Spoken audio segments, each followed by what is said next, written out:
The Honourable Member for Kiewitinook. Thank you. 3 of my communities have been asking for their road maintenance agreements to be affirmed. It only makes sense that since the First Nation have the equipment and the skills to maintain their portions of highway roads, that they be awarded those contracts within their traditional lands. Indeed, there are not many opportunities for employment in my First Nations, so we'd like to hold on to the meager opportunities the province gives us. Can the minister explain to us why these contracts were not awarded to those First Nations if this government is this government really that comfortable in holding us back? The Honourable Minister of Infrastructure. Madam Speaker, I wish to advise the member that we continue to work with our partners in the federal government and with our First Nation partners, and we will continue to sign contracts with our First Nations.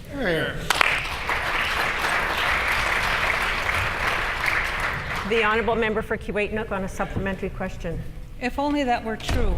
I'd like to quote from the minister's mandate letter. She is to further reconciliation through a principled approach that will enhance opportunities for economic development with full participation of Indigenous communities. Knowing that these First Nations were not awarded these contracts, we'd like to know what her department is doing to ensure that going forward, these First Nations will win those contracts. Will the minister now use her full 45 seconds to regale us of all the efforts in respect of this, and perhaps she can even name those 3 First Nations and their respective chiefs?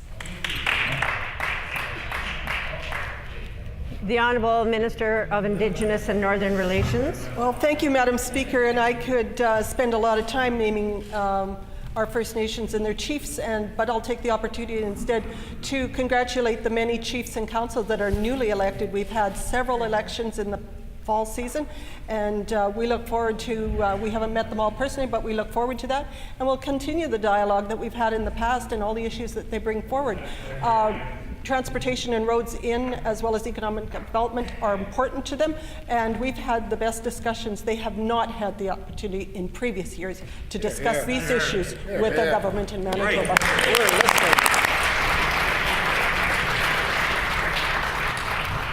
The Honourable Member for Kiewitinook on a final supplementary. It's disappointing that she couldn't name those 3 First Nations. This government does not work well with others, especially not with my people, as is evidenced by the many upcoming lawsuits against this government. So when I read that there will be another major review with PricewaterhouseCoopers Canada regarding contract tendering, I was alarmed. Will the minister enter into true consultations with First Nations in drafting the terms of reference for the review when it impacts First Nations or when it involves cost sharing with INAC? Can the minister also table a copy of what the terms of reference for First Nations review? The Honourable First Minister. Madam Speaker, we've advanced a reconciliation strategy working and committed to continuing to work with First Nations. We have settled over 600,000, there are 600,000 acres set apart as TLE land. We've negotiated over 70,000 acres in the first 2 years of our mandate. Duty to consult framework, we're working cooperatively with First Nations, Northern Healthy Foods Initiative, Operation Return Home, where the previous government couldn't get folks back to their communities. We have North Strategy, Manitoba First Nations Mineral Development Protocol. We're making significant gains by working in cooperation with First Nations communities. Canada-Manitoba First Nation Highway Signage Project, many others, Madam Speaker, Freedom Road. And so there are numerous examples of progress being made through cooperative strategies. This government is following them. I only wish that the member would take a more positive attitude towards these issues. Hear, hear.